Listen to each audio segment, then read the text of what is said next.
Welcome to Sheila ideas. இன்றைக்கி வீடியோவில் வெத்தலை கொடி நீங்கள் புதுசாக வைக்கிறீங்க அப்படின்னா எந்த மாதிரி மண் கலவை வைக்கணும்னு சொல்லி கமெண்டில் நிறைய பேர் கேட்டிருந்தீங்க. ரொம்ப ஈஸியாக வெத்தலை கொடி வளரணும் அப்படின்னா அதுக்கு என்ன மாதிரி மண் கலவை வைக்கலாம் அப்படின்னா, நீங்கள் பாதி அளவுக்கு தோட்டம் மண் எடுத்து அதில் பாதி அளவுக்கு மணல் கலந்து வைக்கணும். அது ரொம்ப அருமையாக வெத்தலை வேர் விட்டு வளர்கிறதுக்கு வசதியாக இருக்கும். ஏன்னா தண்ணீர் வடிகிறது மாதிரி இருக்கிறது நல்லது. மணல் இல்லாதவங்க கோகோ பித்தும் கலந்துக்கலாம்.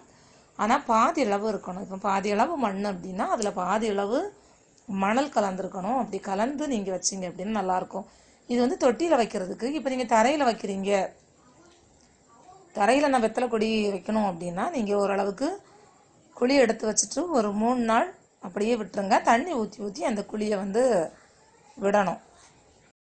ஒரு 3 நாள் ஆனதுக்கு பிறகு நீங்கள் வெத்தலை கட்டிங்ஸை நட்டு வைக்கலாம். இல்லைன்னா வெத்தலை கொடி நீங்கள் நர்சரிலேருந்து வாங்கினீங்கனாலும் வைக்கலாம். கட்டிங்ஸ் அப்படின்னா ஒரு 2 கணுலேருந்து ஒரு 3 கணு வரைக்கும் உள்ளே போகிறது மாதிரி நல்லா மண்ணில் புதைச்சி வைக்கணும். அப்போ தான் வெத்தலை நல்லா வளரும். அப்புறம் நீங்கள் வைக்கிறதுக்கு முன்னாடி 3 நாள் தண்ணி ஊற்றி வச்சிட்டிங்க அப்படின்னா வைக்கும்போது கொஞ்சம் மாட்டு சாணம், மட்கிய சாணம் இருந்ததுன்னா அந்த குழியில் போட்டுட்டு வெத்தலையை நீங்கள் பதியம் பண்ணிங்கன்னா நல்லா வளரும். வைக்கும்போது ஒரு 3 கணுவாவது உள்ளே இருக்கிறது மாதிரி நல்லா மண்ணில் புதைச்சி வைங்க. அப்போ ரொம்ப ஈஸியாகவே உங்களுக்கு வளரும். கூடின வரைக்கும் வெத்தலை நிழலான இடத்துல தான் வளரும். இப்போ வீட்டில் மரங்கள் இருந்தது அப்படின்னா அதில் படத்தி விடுங்க. பொதுவாக விவசாயிகள் இதை வியாபார நோக்கில் பண்ணுறவங்க அகத்தியில் படத்தி விடுவாங்க வெத்தலையை. அது நல்லா வளரும். வீட்டில் அகத்தி இருந்தால் கூட நீங்களும் அதில் படத்தி விட்டீங்கன்னா நல்லாயிருக்கும்.